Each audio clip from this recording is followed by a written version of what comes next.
अस्सलाम वालेकुम dear student. General रियाजी नाम क्लास के लिए इसके आज हमने सवाल सॉल्व करने हैं। ये उर्दू मीडियम के बच्चों के लिए है और इंग्लिश मीडियम के बच्चे भी इसको समझकर इससे सवाल कर सकते हैं, लेकिन ये उर्दू में लिखी हुई है। तो जो भी बच्चे चाहे इंग्लिश वाले भी हों तो उसके अंदर भी यही सवाल आते हैं कि क्योंकि ये इंग्लिश और उर्दू दोनों में होते हैं। तो आज दूसरे चैप्टर के शॉर्ट क्वेश्चन करने हैं जो बोर्ड के पेपर्स में आ चुके हैं। तो दूसरे चैप्टर वाले जो शॉर्ट क्वेश्चन हैं वो ये यहाँ पर दिए हुए हैं। विरासत की तारीफ़ करें और दूसरा इकाई, दहाई, सैकड़ा, हज़ार, 10,000, लाख, 5 लाख रुपए की रकम पर ज़कात मालूम कीजिए। तो 5 लाख की रुपए की रकम पर एक तो ज़कात मालूम करनी है और दूसरा विरासत की तारीफ़ करनी है। तो ये दो बोर्ड के अंदर सवाल आए हुए हैं इस पेपर के अंदर। तो इस तरह से हमने ये 50 बोर्ड के पेपर में से सवाल निकाले हैं। तो इस चैप्टर के वो सारे कंपाइल किए हैं, सबको लिखा है, उनकी डेफिनेशंस बनाई हैं, डेफिनेशन वगैरह हों या शॉर्ट क्वेश्चन वो सारे लिए हुए हैं। तो उम्मीद है आप लोगों को ये बहुत अच्छी तरह समझ आएंगे और आप लोग इसको ज़्यादा से ज़्यादा शेयर करेंगे, बाकी दोस्तों तक भी पहुँचाएँगे। तो इसमें देखें जो पहला सवाल है वो ये दिया हुआ है 6 नंबर पे 5 लाख रुपए की रकम पर ज़कात मालूम कीजिए। 5 लाख की रकम पर ज़कात मालूम कीजिए, ये ज़कात मालूम की हुई है। और अगला सवाल ये विरासत की तारीफ़ करें, ये विरासत वाला सवाल भी डेफिनेशन दी हुई है। तो अब नोट्सों की तरफ चलते हैं, मैं आपको एक्सप्लेन करता हूँ सारे सवालात। आप लोगों से रिक्वेस्ट है कि आप लोग ध्यान से इन सवालात को समझें और फिर इनको एक दफ़ा हल करके देख लें। तो इससे मिलते जुलते सवालात और भी बन सकते हैं अगर रकमें चेंज की जाएं, लेकिन हमें इतने ही सवाल मिले हैं जो कि 50 पेपर में से हमने छानबीन करके निकाले हैं। 20 जब 30 पेपर हो जाते हैं तो तब सवालात रिपीट होने लग जाते हैं। तो रिपीट से हमने काफ़ी हद तक बचने की कोशिश की है। तो देखें अब पहला सवाल है इसका, जनरल रियाजी लेसन नंबर 2 सबक नंबर 2 है ज़कात, उशर और विरासत, ये हमारे सबक का नाम है। तो boards paper lesson number 2 short question and answer, हमने छोटे जो मुख्तसर सवालात होते हैं वो लिए हैं और उनके आंसर निकाले हैं। ये स्टूडेंट का नाम है जिसने तैयार किए हैं, प्रिपेयर्ड बाय अर्पिता अमानत। मैंने डायरेक्शन दी है, समझाए हैं बच्चे को और बच्चे से तैयार करवाए हैं। अब पहला सवाल इसमें देखें, अगर चांदी की मालियत इकाई, दहाई, सैकड़ा, हज़ार, 10,000, लाख, 3 लाख रुपए हो तो इस पर ज़कात मालूम कीजिए। ये चांदी की कीमत बताई हुई है, मालियत का मतलब होता है कीमत। चांदी की जो कीमत है वो 3 लाख रुपए है। तो आपने उसके ऊपर ज़कात निकालनी है कि उसके ऊपर ज़कात कितनी बनती है। तो पहले आपने चांदी की कीमत लिख ली, उसके बाद ज़कात की शरह ये याद रखनी पड़नी है आपको, 2.5 यानी कि 2.5% होती है। ये जो है ना ये फ़ीसद का निशान है, यानी कि 100 में से। तो 2.5 यानी कि 2.5%। तो 2.5% ज़कात की शरह होती है। ज़कात 2.5% के लिहाज से ली जाती है। तो ये चांदी की जितनी कीमत थी वो लिख लिया हमने। जब ज़कात की रकम हमने निकालनी है ना तो इधर आपने ज़कात की रकम लिख लेनी है। सेम आप लोगों ने इसी तरह से शॉर्ट क्वेश्चन को मुख्तसर सवालों को हल करना है। इधर आपने ये स्टेटमेंट भी लाजमी लिखनी है और फिर इधर आपने उनको हल करते जाना है। तो ये ज़कात की चांदी की कीमत यहाँ पर लिख ली, ज़रब दे देना इसको 2.5% के साथ। ये जो 2.5% था इसको और इसको, इन दोनों को ऊपर नीचे वालों को हमने ज़रब दे दिया। आप कैलकुलेटर के साथ इनको आपस में ज़रब दो, जो जवाब आए आपने उसको 100 पर तकसीम कर देना है। यहाँ पहले ही ये 2 सिफरें इस 2 सिफरों के साथ काट दो, उसके बाद जो बाकी बचती है ना रकमें उनको आपस में ज़रब दे दो अपने कैलकुलेटर के साथ। आपको कैलकुलेटर की इजाज़त होती है। तो कैलकुलेटर के साथ मल्टीप्लाई करके आप जब जवाब निकालोगे तो 7,500 रुपये आपके पास ज़कात आना। ये रुपये लाजमी साथ लिखने हैं क्योंकि इसके भी नंबर होते हैं। अगर ये रुपये लिखोगे तो तभी आपको पूरे 2 नंबर मिलेंगे, वरना आपको 1.5 नंबर मिलेंगे, 1.5 नंबर आपको वरना मिलेगा। तो इस तरह से आप लोगों ने इसको मल्टीप्लाई करके दोनों को आपस में मल्टीप्लाई करना और 100 पर तकसीम कर देना, तो ये आपके पास जवाब आ जाएगा। अब दूसरा सवाल देखते हैं। दूसरे सवाल जो है वो इकाई, दहाई, सैकड़ा, हज़ार, 10,000, लाख, 10 लाख, 15 लाख रुपए की मालियत लिखी हुई है कि सोने पर ज़कात की कटौती मालूम कीजिए। अगर 15 लाख रुपए मालियत का आपके पास सोना है तो उसके ऊपर आपको कितनी ज़कात देनी पड़ेगी। तो पहले आप सोने की मालियत लिख लोगे, ज़कात की शरह वही होती है जितनी चांदी पर है सोने पर भी उतनी है, 2.5% ही है। तो ये आमतौर पर दी होती है, अगर ना दी हुई हो तो आपको याद रखनी पड़ती है कि वो 2.5% के लिहाज से आपने ज़कात निकालनी होती है।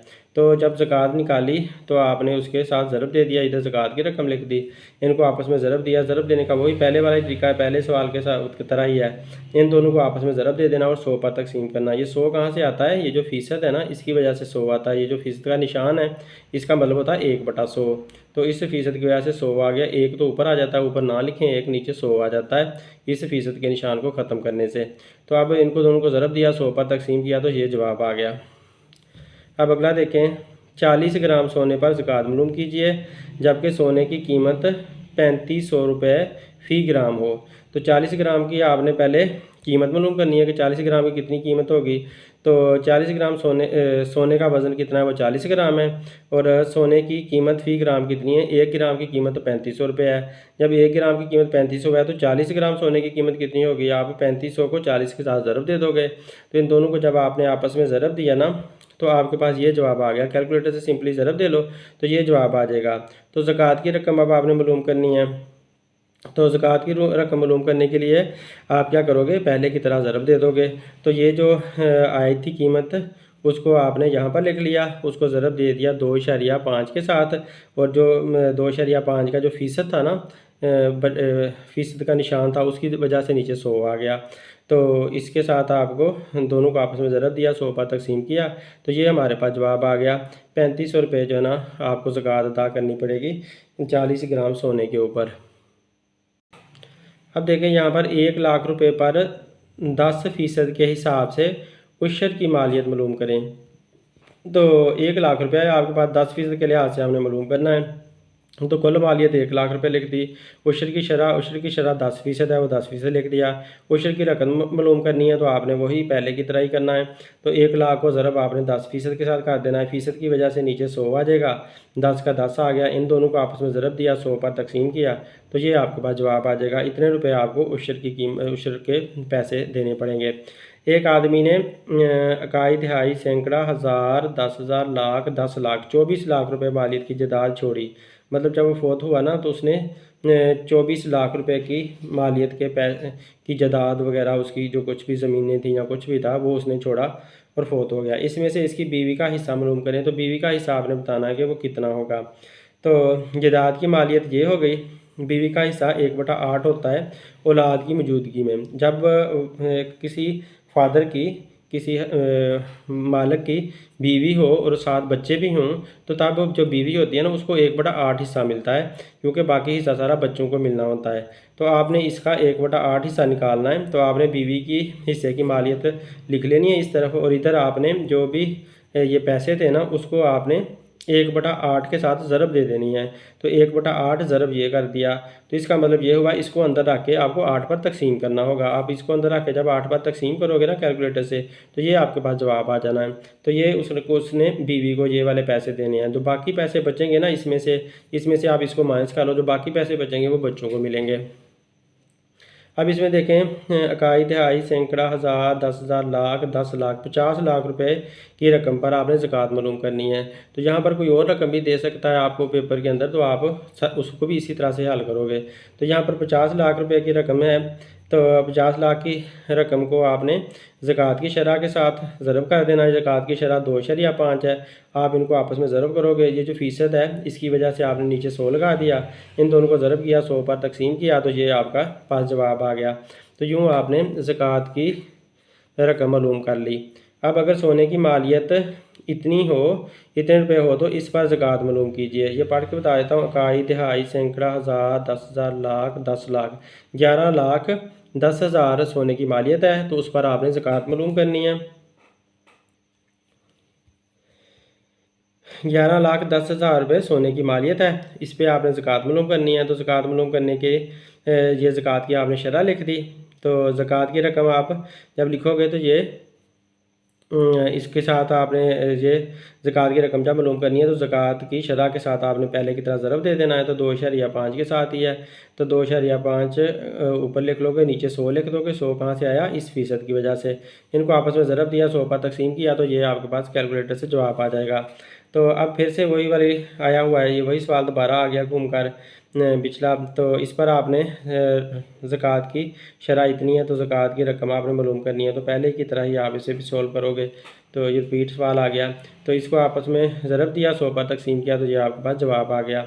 मसनूई ज़राए से पैदाशुदा चावल की फसल की मालियती रुपए पर अशर मालूम कीजिए। चावल की फसल है और इतने की मालियत है, उतनी मतलब इतने पैसों की है चावल की फसल, तो आपने उसकी जो है ना उसके ऊपर अशर मालूम करना है। तो अशर उसने यहाँ पर मसनूई ज़राए से, मसनूई ज़राए का मतलब ये है कि आपने जो उसको पानी दिया है ना, वो पानी आपने खुद ट्यूबवेल चला कर दिया है। आपको अल्लाह ताला की तरफ से या कुदरती ज़रिए से पानी नहीं मिला था, मतलब बारिशों से आपको पानी नहीं मिला था, बल्कि आपने पानी जो है खुद ट्यूबवेल चलाकर, ट्यूबवेल के अंदर तेल वगैरह डलता है, इंसान का ख़र्चा होता है, उस लिहाज से आपने ना ये वाले इतने पैसे कमाए हैं चावल की फसल से।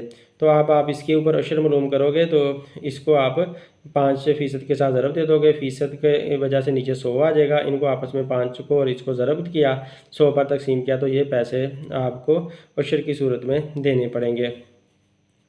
अब नजीब ने इकाई, तिहाई, सैकड़ा, हज़ार, 10,000, लाख, 4 लाख रुपए अपने वर्षा में छोड़े। नजीब फोत हो गया तो उसने 4 लाख रुपए पीछे छोड़े। इसने अपने पीछे एक बेवा छोड़ी, जबकि इसके यहाँ कोई बच्चा ना था।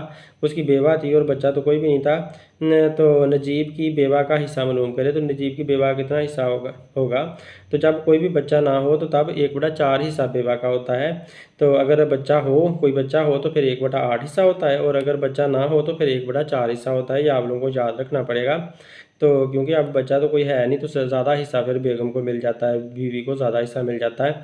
तो आपने ये जो जितनी भी कीमत थी 4 लाख रुपए, उसको आपने 4 पर तकसीम कर देना है। ज़रब 1/4 करोगे ना, तो इसका मतलब ये होगा 1 को आपने इसके साथ ज़रब देना है, तो वही जवाब रहेगा। 4 पर तकसीम करोगे तो ये जवाब आ जाएगा।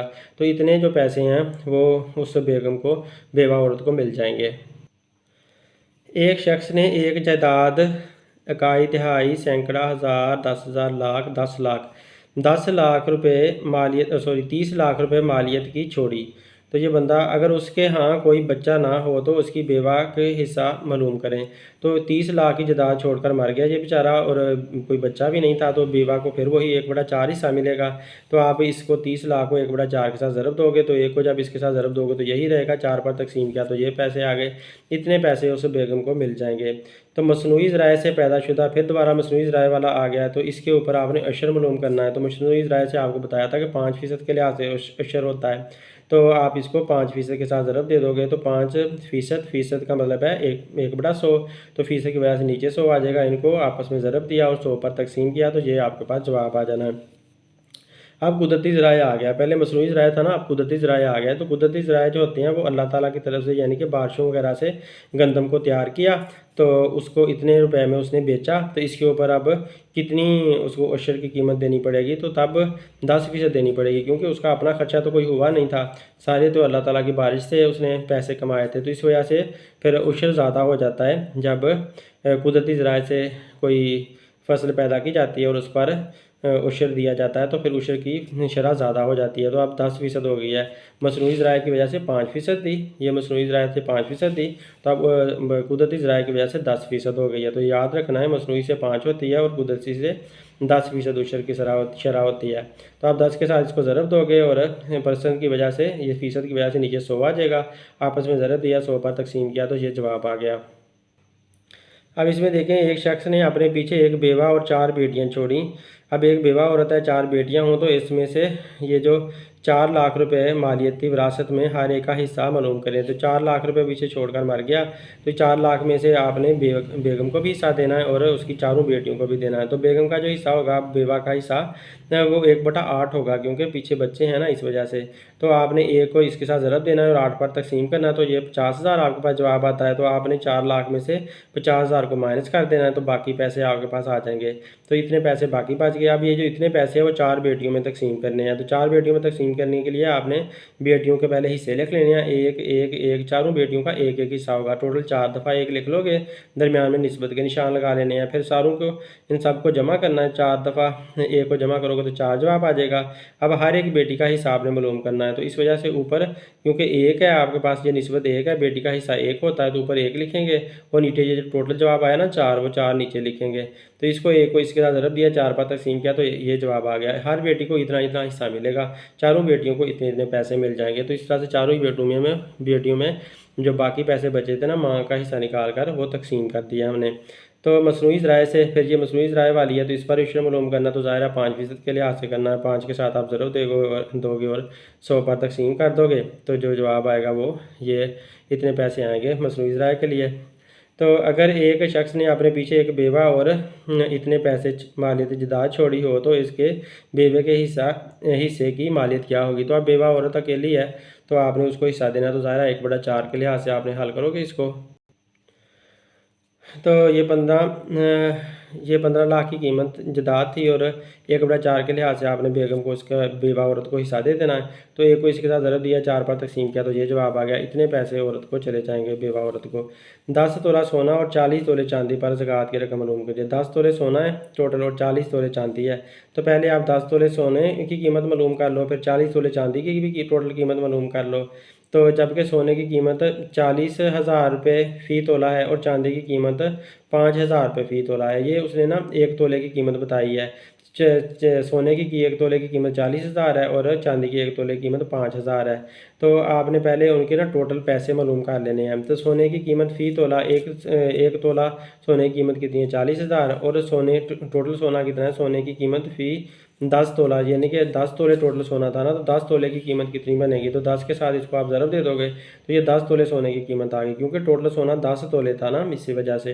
तो 10 तोले सोने की कीमत हमने मालूम कर ली। अब चांदी की कीमत फ़ी तोला कितनी है 5,000 रुपये है। तो चांदी टोटल कितनी थी 40 तोला थी, तो 5,000 को आपने 40 के साथ ज़रब देना है, तो टोटल का चांदी की कीमत आ जाएगी। ये चांदी की सारी कीमत आ गई, ये सोने की सारी कीमत आ गई। तो अब क्या कहता है कि उसके ज़कात की कुल रकम हमने मालूम करनी है। तो आपने ये चांदी और सोना उन दोनों को जमा कर लो। तो चांदी और सोने के दोनों जो पैसे आए हैं ना, वो सारे जमा कर लिए, तो इतने पैसे टोटल बन गए हमारे पास। अब ज़कात की शरह दायरा दोनों के ऊपर एक जैसी होती है, चांदी पर भी 2.5% होती है और 2.5% चांदी पर होती है, 2.5% ही सोने पर होती है। तो इसलिए आप इसको जो टोटल पैसे आए हैं ना, उसको 2.5 के साथ 5% के साथ ज़रब दे दोगे। फ़ीसद की वजह से नीचे 100 आ जाएगा, इस फीसद की वजह से नीचे 100 आ गया, इस इशारिया की वजह से नीचे बच्ची ने 10 लगा दिया हुआ है। तो अब आप ऐसा करोगे कि इनको सबको ज़रब दोगे, यानी कि ये रकम इस रकम के साथ ज़रब करोगे, फिर इसके साथ ज़रब करोगे। एक के साथ ज़रब करने से कोई फ़र्क पड़ता ही नहीं है। इनको और इनको आपस में ज़रब दे दो और फिर आप पहले 10 पर तकसीम कर लो और दोबारा 100 पर तकसीम कर लो, या एक ही दफ़ा इन दोनों को ज़रब दे लो और उसको 1000 पर तकसीम कर लो। तो 1000 पर तकसीम करने से ये आपके पास जवाब आ जाएगा। कुदरती ज़राए से पैदाशुदा चावल, फिर ये कुदरती ज़राए से आ गई है, तो कुदरती ज़राए से हमने इसके ऊपर उशर मालूम करना है। तो कुदरती ज़राए वाला 10 के साथ ज़रब करना पड़ता है, क्योंकि उशर की शरह 10% होती है। तो 10 के साथ इसको ज़रब दिया, तो 10 के साथ इसको ज़रब दिया और 100 पर तकसीम किया, क्योंकि फ़ीसद लगा हुआ है ना, फ़ीसद की वजह से नीचे 100 आ गया। तो ये हमारे पास पैसे आ गए। इतने पैसे आपको उशर की कीमत सूरत में देने पड़ेंगे। अब यहाँ पर देखें, सोने की मालियत इतनी है और नकद रकम इतनी है, रुपये और चांदी 50 तोले है और 5,000 रुपये फ़ी तोला है, पर ज़कात आपने मालूम करनी है। तो आपके पास सोने की कीमत उसने इतनी बताई है, नकद रकम इतने पैसे हैं, तो सोने की कीमत भी है, नकद रकम भी है। चांदी की फ़ी तोला कीमत 500 रुपये है, तो जबकि चांदी की कीमत फ़ी 500 तोला 50 तोला कितनी बनेगी, तो 50 के साथ इसको ज़रब दे दिया, इतने पैसे आपके पास चांदी के बन गए। तो अब आपने ज़कात के लिए कुल रकम कितनी बनी है, एक तो आपके पास ये पैसे हैं सोने की कीमत वाले, दूसरी नकद रकम ये वाली है और तीसरी आपके पास चांदी के पैसे ये वाले आ गए हैं। तो इन तीनों को आपने जमा कर देना, इसको इसको और इसको, इन तीनों को आपने जमा किया, तो सारे पैसे आपके पास टोटल पैसे इतने आ गए। तो ये मेरे ख्याल 14,50,000 रुपये बन जाते हैं। तो ये जो 14,50,000 है, उस पर ज़कात आपने 2.5% के लिहाज से देनी है। तो इनको 2.5% के साथ आप ज़रूर दे दोगे और जो फ़ीसद है उसकी वजह से नीचे 100 आ जाएगा और जो 2.5 है तो 2.25 बन जाएगा, ये 25 बन जाएगा, 25/10 आ जाएगा। ये इशारिया ख़त्म करोगे ना, नीचे 10 आ जाएगा। तो इन दोनों को आपस में ज़रब दिया और 1000 पर फिर से तकसीम कर लोगे, क्योंकि 1 ज़ीरो ये है, 2 ज़ीरो ये, तो टोटल 3 ज़ीरो बन जाएंगी। तो 1000 में 3 ज़ीरो होती हैं, ज़ाहिर है। तो इसको आपस में ज़रब दिया और 1000 पर तकसीम किया, या फिर ऐसे कर लो, इन दोनों को आपस में ज़रब दो, पहले 10 पर तकसीम करो, जो जवाब आए उसको फिर 100 पर तकसीम कर दो। तो इस तरह से आपके पास ये वाला जवाब आ जाएगा। अब तारीफ़ें करनी है हमने, तो तारीफ़ में देखें, ज़कात की तारीफ़ करने पहले ज़कात की तारीफ़ है, ये भी बहुत पेपरों में आती है। ज़कात वो रकम है जो कि साहिब निसाब मुसलमान दी गई शरह पर गुरबा और ज़रूरतमंदों में बज़ाते खुद या फिर इस्लामी रियासत के ज़रिए साल में एक बार अदा करते हैं। तो मतलब ये कि साल में एक बार जो मुसलमान इंसान होता है वो अपनी, अगर उसके पास इतनी ज़्यादा जदाद है कि उसके ऊपर ज़कात फ़र्ज़ हो चुकी है, तो वो जो रकम अदा करता है वो ज़कात की रकम कहलाती है। अब ज़कात की कितनी अक़साम होती हैं? एक ज़ाहिरी दौलत होती है, एक गैर ज़ाहिरी दौलत होती है। तो ज़कात की अक़साम ज़ाहिरी दौलत पर होती है और गैर ज़ाहिरी दौलत पर भी ज़कात अदा करनी पड़ती है। अब ज़ाहिरी दौलत में कोई सी दो चीज़ों के नाम लिखें। ज़ाहिरी दौलत में ज़रई सामान है और मादनियात है, ये ज़ाहिरी दौलत होती हैं जो हमें नज़र आ रही होती हैं। ज़ाहिरी दौलत क्या है? ज़ाहिरी दौलत में ज़रई सामान, ऊँट, भेड़ें, बकरियाँ, मादनियात, कारोबारी सामान वगैरह, ये सारा कुछ ज़ाहिरी दौलत में शामिल है। जो हमें नज़र आ रहा होता है ना वो ज़ाहिरी होता है। उशर से क्या मुराद है? कुदरती ज़राए से ज़मीन से काश्त की गई ज़रई पैदावार पर 10% की शरह से अदायगी को उशर कहते हैं। ताहम मसनूई ज़राए से ज़मीन से काश्त की गई पैदावार की अदायगी की शरह 5% होती है।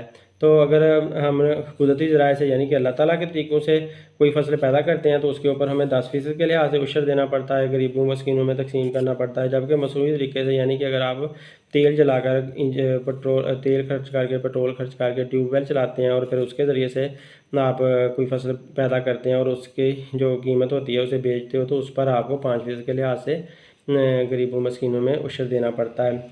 ज़ाहिरी और गैर ज़ाहिरी दौलत में क्या फ़र्क है? ज़ाहिरी दौलत में ज़रई सामान, ऊँट, भेड़ें, बकरियाँ, मादनियात, कारोबारी सामान वगैरह शामिल हैं। जबकि गैर ज़ाहिरी दौलत में सोना, चांदी, रुपया, सासाजात, जो पैसे छुपे हुए होते हैं जो हमें लोगों को पता नहीं चलता, तो वो सारे जो है ना छुपी हुई या गैर ज़ाहिरी दौलत होती है। ज़कात की शरह से क्या मुराद है? ज़कात साहिब निसाब मुस्लिम ज़ाहिरी वगैरह ज़ाहिरी दौलत पर अदा करती है। तो ज़कात की शरह 2.5% या सारा या सामान या रुपया का 1/40वां हिस्सा है। तो ज़कात की शरह या तो 2.5 होती है या 1/40वां हिस्सा होती है। तो ये जो जब बंदे के पास काफ़ी ज़्यादा पैसे हों तो उस लिहाज से ज़कात अदा करनी पड़ती है, और 2.5 के लिहाज से या 1/40 के शरह से ज़कात अदा करनी होती है। मतलब जो ज़कात का रेट होता है ना उसको ज़कात की शरह कहा जाता है। अब ये सवाल है कि विरासत की तारीफ़ करें। आप वालिदैन अपनी वफ़ात के बाद जो असासा जात छोड़कर मर जाते हैं, यहाँ पर वफ़ात पा जाते हैं, छोड़कर वफ़ात, यहाँ पर वफ़ात लिखना था, वफ़ात पा जाते हैं, सही सेंटेंस लिखा हुआ है। वालिदैन अपनी वफ़ात के बाद जो असासाजात छोड़ जाते हैं इनको विरासत कहते हैं। तो मतलब वालिदैन फ़ौत हो जाते हैं और पीछे जितनी भी जायदाद छोड़ते हैं, चाहे गाड़ियाँ हों, बंगले हों, घर हो या वैसे नकद रकम हो, तो वो सारी की सारी विरासत होती है।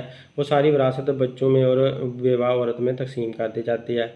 आप लोगों को मुझे उम्मीद है कि वीडियो पसंद आई होगी। अगर पसंद आई है तो लिहाजा ज़्यादा से ज़्यादा शेयर करें और आराम से घर बैठे अपनी तैयारी कर लें। आपको किसी टीचर की ज़रूरत नहीं पड़ेगी।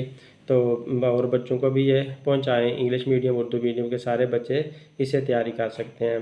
Thanks for watching my video. अल्लाह हाफिज़।